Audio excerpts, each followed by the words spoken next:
Now in this video we'll see one example for FLSM using a B class.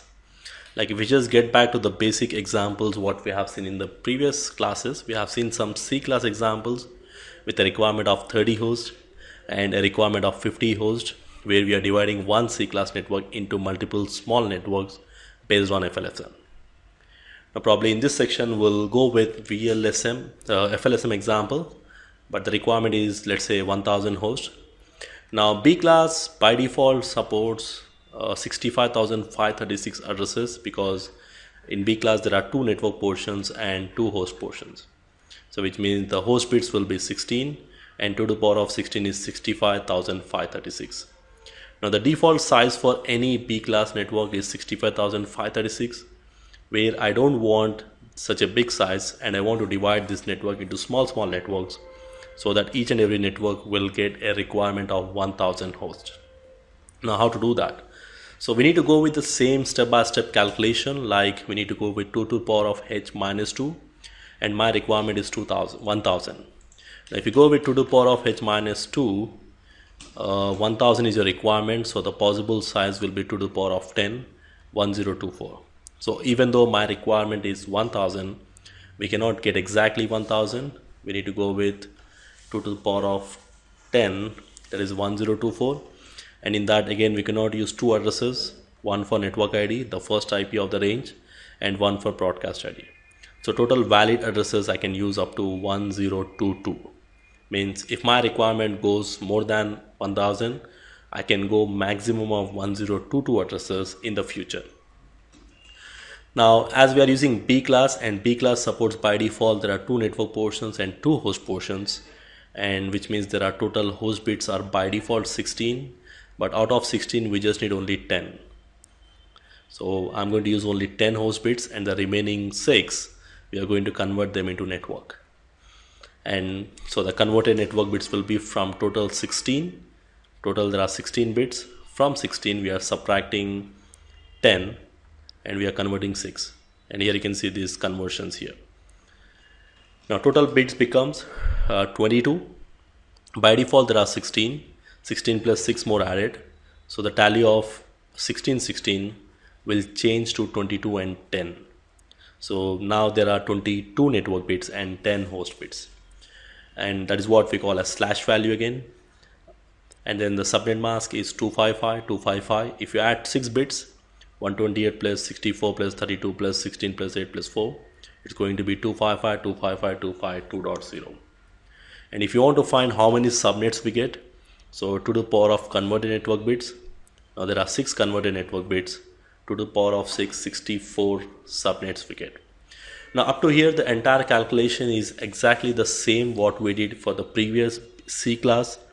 Now the only difference is the number of bits. Now in case of C class we had to take 3 network portions and 1 host portion, but whereas in the B class we are taking 2 network and 2 host portions. Now the next thing is we need to write the range. Now writing the range is something difficult here, because the range always written based on the 2 to the power of h value.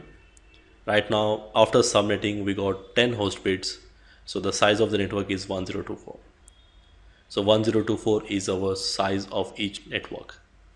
So if I go and write 0.x, like 0.1, 0.2, 0.3, I'm going to write the complete 0.x. I get only 256 addresses, and 0.255 will end, and there is no address called 0.256.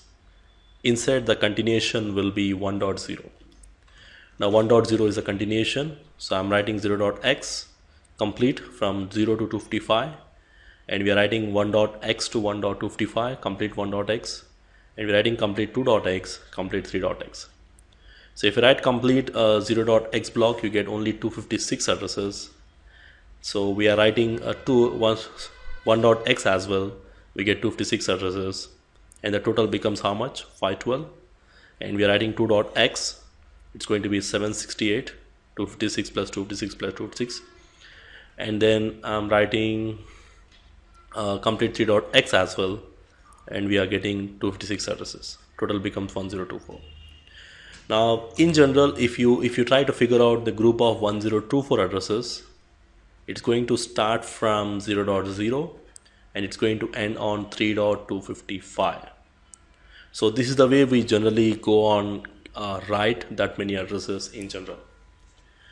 But when it comes to submitting examples or when it comes to examinations, probably if you go with this method, it's going to be somewhat lengthier.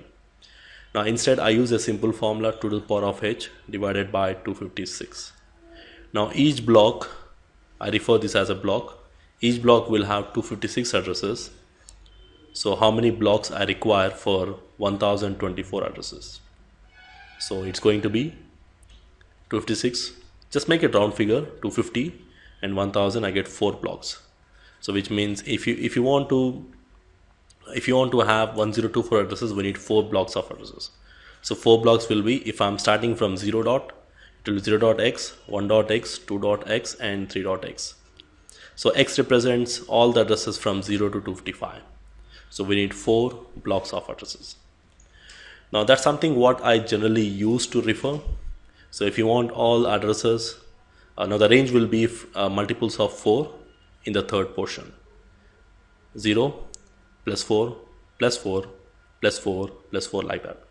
Or in general, normally if you are calculating, we need to take like this: 1 block, 2 block, 3 blocks and 4 blocks.